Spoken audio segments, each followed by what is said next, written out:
Good morning, students. The next topic we're going to see is about the definition of torque.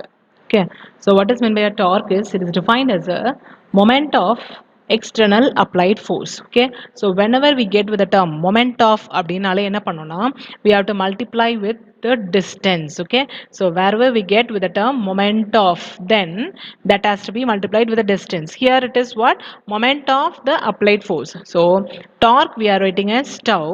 Okay, it is a applied force. Okay, external applied force. அதோட moment of அப்படின்றதுனால we are writing as r cross f. Okay, so tau is equal to r cross f. This is the expression for torque, and the torque is defined as a moment of external applied force. Now to remove this cross இருந்தாலே நம்ம அங்க என்ன எழுதுவோம், we will be writing with sin theta. So we are writing this as r f into sin theta. Now this can be split and can be written as first r as it is, then if you are writing with the other term, which is what f into sin theta. Okay, so whenever we get with sin theta, we'll be writing this to be what perpendicular. So we are writing this f into perpendicular. Okay, next we can also split this as f separately and the other term separately. So we can write this as r sin theta into f.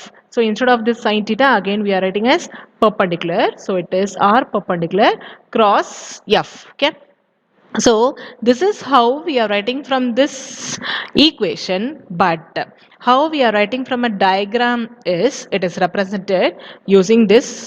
So just consider with a r and f. Okay, so this is r and this is f.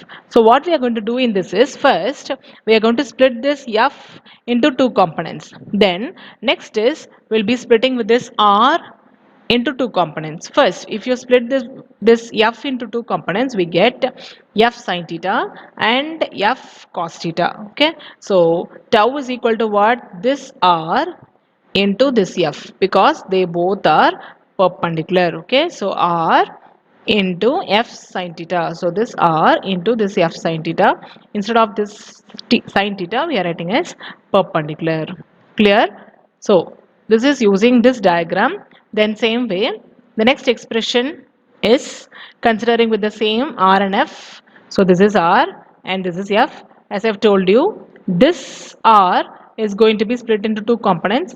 So this is r sin theta and r cos theta. So r sin theta and r cos theta. Okay, so when you see here, these two are perpendicular. Okay, so just we are extending this, and when you see here, these two are perpendicular, that is they are at 90 degrees. So we are writing r sin theta into f. Instead of sin theta we are writing this as perpendicular. Okay, so this is how we write with the expression. Clear? So next is we are going to see when the torque is maximum. Torque எப்போ மேக்ஸிமமாக இருக்கும் அப்படின்னு பார்த்தீங்கன்னா when r and f are perpendicular. rf perpendicular இருக்கும்போது theta என்னது 90. So what is the value of sin 90 is 1. So we get tau is equal to r f. Okay, so when the torque is maximum, when theta is equal to 90. The next is torque is 0. When the torque will be 0, when they are either parallel or anti-parallel. What are parallel or anti-parallel? R and F. Okay, so if they are parallel, what happens to theta? Theta is equal to 0. Sin 0 is what? 0. And next is anti-parallel. If they are anti-parallel, theta is equal to 180 and sin 180 is again 0, and so 0 நாலும் 0 தான், 180 நாலும் 0 தான், and so we get tau is equal to 0. அப்ப torque என்ன ஆயிடுச்சு? 0 ஆயிடுச்சு. Okay, so the first condition is torque is maximum. எப்ப maximum? r and f are perpendicular. அப்ப theta என்னது? 90 degree. Okay, then torque is 0. எப்ப 0? Parallel or anti-parallel? எப்ப parallelனா theta is equal to 0, sin 0 0. Again anti-parallel, theta is equal to 180, and so tau is equal to 0. Clear? Then if the torque is 0, then the force is represented by r is also equal to 0. Okay, so r அப்படின்ற distance என்ன வச்சுக்கிறோம்? 0 ன்னு வச்சுக்கிறோம். Clear? So these are the representation. First theta வந்து 90 இருந்தா it is maximum, so rf. Okay, then இது வந்து 0, but they are parallel. Parallel is what? They are along the same direction. Here it is anti-parallel, so 180. Okay, 0 again. Here there is no r, so r இல்லனாலும் என்னது? Tau is equal to 0. Okay, clear? So next we are going to see is about torque and angular acceleration. Let us consider a rigid body about a fixed axis. The point masses are m and that executes a circular motion.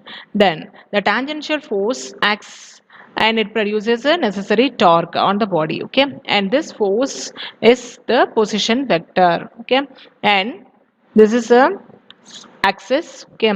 About this axis we are considering this to be the distance, and this is a point mass, and this is having the force F. So when you see this R and F, they are perpendicular to each other. So first consider the formula for tau. Tau is equal to what? R cross F. So it is R F into sine theta. So since they are perpendicular, we are writing this as sine to be 90. So sine 90 is what? 1. Okay. So we are writing it as R F. Okay.